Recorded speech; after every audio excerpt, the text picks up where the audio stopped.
Because Duke Ellington has a more straightforward melody, you think it's a straightforward melody. It's not really straightforward. It's actually very complicated. He just knows how to tweak certain things and oscillate it in a way that you just get it at that particular moment, but he can bust off and break onto the other end as well. Right. And that's sort of how we felt about this film. We wanted to have energy. We didn't want it to be the most comfortable thing. We didn't want it to be the most literal thing. We didn't want it to be a didactic thing. We wanted it to be something that we wanted to experiment.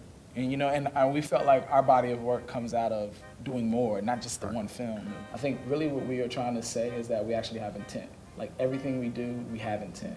Nothing is benign. Like we are, you know, and that filmmaking can have just as much intention as like jazz, like, which is sort of really one of our big mantras is like, you know, we use jazz as and we use not only the art form itself, the musical form itself as a mantra on how we want to make films, but also like the collective responsibility of how that you cannot really make jazz alone, you know, and that is sort of what we're trying to bring to the table with filmmaking.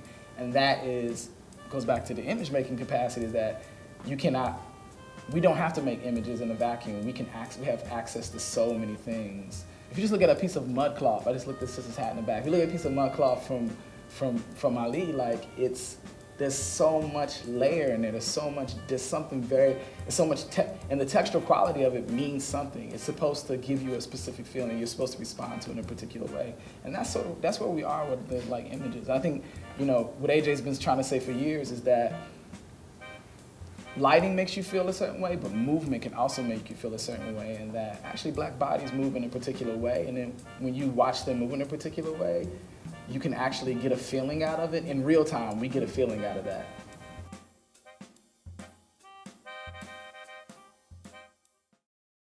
I wanted to ask you how you got into film. Well, I kind of got into film really by default. It wasn't something I ever thought about. It wasn't something that I knew anything about. I didn't know any filmmakers. I didn't know any cinematographers. I come from like basically 125, almost, well, it's gonna be 125 years this year, almost 125 years of black morticians in the South. So, you know, I was supposed to be a film home director.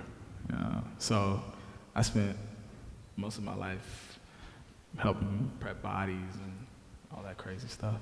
Basically, by the time I got to Howard, my mom died when I was really young, and so I moved to Chicago, and I was living with my father, who was, you know, is a great friend, but not really like the father. You know, there was like no curfew, there was no like be home by 9 o'clock. You know, it's just like just don't get in trouble. You know what I mean? Don't get shot and come home. You know, so.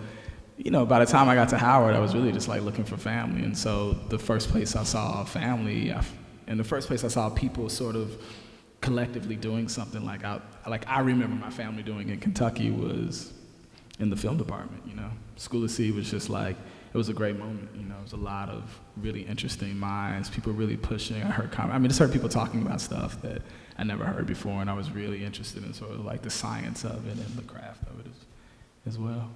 Yeah, I remember watching films in one of those halls, and I feel like I saw Daughters of the Dust, not for the first time, but I saw it for the first time in one of those like late night screening sessions. Yep. And I feel like in that moment I was like, okay, you know, like film is super powerful, yeah. And there are all these things that we can do with it. Yeah. So Restless City is an immigrant love story. It's about two immigrants from the African diaspora that meet in New York and have like a brief love affair, and then it ends tragically, like very brief, very tragically. And yeah, I mean, that's what it is in a nutshell. I've been studying his work since I was like 18. I've been studying his photographs. Yeah. I watched so many of his music videos when I was a student, and you know, studied lots of his photographs, and even some of the cinematographers he worked with were cinematographers that I really admired. And that's how actually I found out about some of the cinematographers as we're watching his music videos, his commercials. And so he gave me the opportunity to shoot this film with him, like no money, his own money with some other fashion photographers, some other you know, people that own Clown Magazine and Arise. And short shoot. 18 days. Can you tell us now your references for Restless City? Besides Chris O'Feely, are there other? Yeah, there's Chris O'Feely, Alex Webb, Roy De Carava, Andrew. Then there's a painter, I can't remember her name, now it's slipping, Ghanaian, young Ghanaian painter, first name Yvonne, I think. Yeah, she's incredible. She does these huge pieces that are really unbelievable, like really very dark and uses color to like really tell, and they're about dreams, like so the faces you see in the paintings are not faces of people that she's seen before, they're faces of people that are somewhere embedded in her psyche, so she uses these, and so she really was a big reference for us. But yeah, I mean, Chris is it, man. Chris is sort of like our go-to. And his Harem series, I don't know if you're familiar with it, but he did all these watercolors, it's really amazing. That's the one we used for both Restless City and Mother of George that we just finished. And those films are definitely in conversation with one another, sort of in like a continuum in a lot of ways. So, you know, I just switched it up a little bit. Restless, I used a lot of, you know, just available light, where Mother of George, I lit the thing only with fluorescence. It didn't matter what it was. If it was a night scene, a day scene, everything had to be lit with fluorescence. There was something we were trying to do, again, with skin tone and how, you know, black skin tone, how it deals with like a vibrating light versus a light that burns. And so we, it's Chris Feely, and that's the sort of where we start from. And that's also what we give to the colorists to like grade the film. Mark Baptiste, the photographer, you know, his wife Jenny Baptiste is an amazing photographer also. She's also an incredible colorist. So she did a first pass on the grade of the film, and then we went in after that and did all of our like sweetening. So it's a real collaborative like community of sort of like photographers are also involved. It's not just Andrew and I in the room. The main character, Jabril, is, and he really is in real life, he's a Tuareg kid from northern Senegal. And so Andrew and I love Jabril Mbette's film Tukibuki, and we use that as like the film to like model our film off of. And so he has a moped just like the kid in the film, and that moped is really his like his ox or his camel, and we put him in very Tuareg looking clothes instead of it being something leather that you would find on a real Tuareg. We gave him the leather coat. There was all these things that we're using, but basically it was about when you're a Tuareg from northern Senegal and you come to New York, you're not gonna come to New York with swollen belly and a snotty nose like they think African brothers and sisters show up in New York looking like. They come with their Tuareg business. These are people that have their own society, their own way of dealing with the universe, and when they show up, they don't leave it back in Senegal. They bring all that authority, all that swagger with them, and so that's what we wanted this guy to be about. Right. We wanted him to be that same person, but in this world. Yeah, Jabril, he's the lead character. He has aspirations of being a musician, but he's selling CDs, bootleg CDs on Canal Street. Right. So that's and you know the thing about Canal Street too, you'll see in the film, we didn't want it to be that hustle. Buy my CD, buy this Gucci purse, buy that. This kid is not doing that. He's a Tuareg kid. He's not gonna hustle purses and CD. He's here to really hustle his music, which is really Tuareg music. So it's not even hip hop. It's like, what does this kid listen to? This kid listens to Tuaregs on the accordion. You know, that was his soundtrack for life.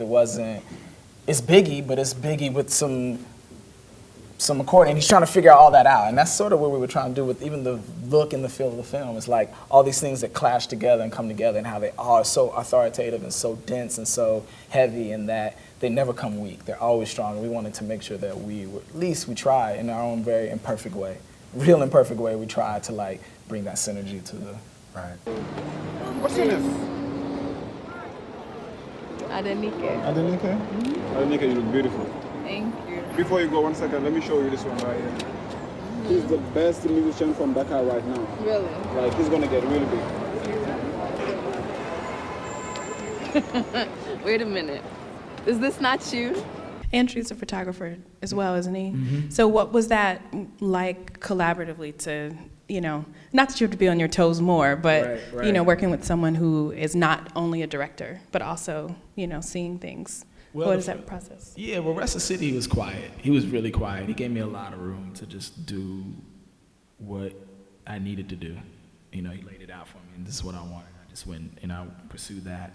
And he was very quiet about it. And I think he's brilliant. So he just was quiet because he knew it was very intimidating for me to be working with him. So he just watched. You know, he didn't say much. Now, Mother George, that's a different story. Like, he was wearing me, he was laying it on me because, you know, now we have a relationship and he just wants it to be better. He just wants it to be better. He just wants it to be better. And I think that's the first time I really experienced, like, man, I cannot believe I'm up in here making a movie with a photographer. This is hard.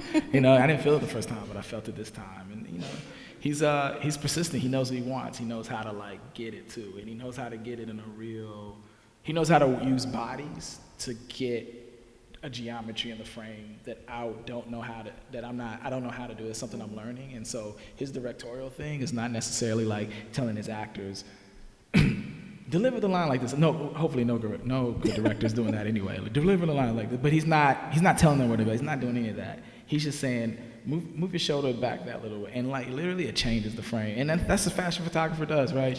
You could put somebody in a pretty dress in the dirt and then why is she laying in the, but it's the way he crosses her leg and puts the hand behind it. All these things he's amazing at. So that is where you learn. I learn a lot by watching him, and that's where I know his directorial sort of style is. And he's also, I mean, you know, you got a chance to work with Isaac Ben-Kole, and you know, those guys are not going to let him tell them what to do. So you bring them on so they can bring their genius to the table, and so that then sort of frees up more territory for him to be over my shoulder, like, Brad.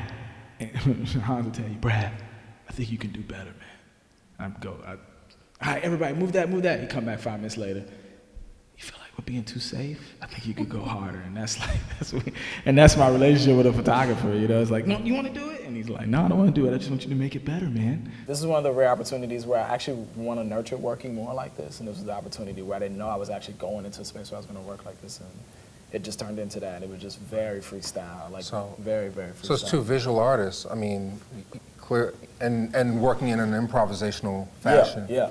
I mean, very jazz. What's it like? Do you just get on the set that day and you block it and? Nope. You get on set and there's producers who are working like film producers. Okay, today we have 5 pages to do. It's going to be a tough day, guys. We have to get 5 pages. And you know, we have we're looking at, and we'd be hearing them, at some point we wouldn't be hearing them anymore, and Andrew would go, yo, Brad, man, look at that light on the wall. And then he would turn to Mobalaji, who's his costume designer. You should pay close attention to the costume in the film. It's a very important, I think, element. He's a guy that should really be part of this discussion, because that's the team. Mobalaji put Sai in that red, because Andrew used to be like the official stylist for Yves Saint Laurent and Calvin Klein. He'd say, put him in that purple brocade with the da-da-da, and then he'd grab him and he'd bring him back, and then they flip his collar up, and then I'd be over there trying to figure out how we could expose it, and they bring him in, and then we would wait. And Andrew would say, Sai, turn to the left. And he would turn to the left, and then he'd say, turn to the right. Now walk out. Brad, follow him real quick. And then we walk up what I thought was going to be 1 block. We're still walking for 5 blocks. And then before you know it, he bought a mango. And then he's eating the mango, and then he sees one of his homies from synagogue. Then they start talking, and then guy grabs a mango, and then they start eating the mango. And we keep walking up the street before we know it, it's like 15 cats from synagogue, and we're still shooting. And then that's the trailer. and then he says cut. And then, you know, we're only 5 hours in a day. Cut. And then what else we have to do today? Oh, we got all that in that one shot. We're done. That was the process. Wow. Can you wait to see the film? All right, can you bring 5 friends, please? Nah, but it wasn't always like that. I mean, obviously, you know, we had things that we knew we had to ground it, but basically that was the vibe of the shoot. It was very free. It was really just collaborative, you know.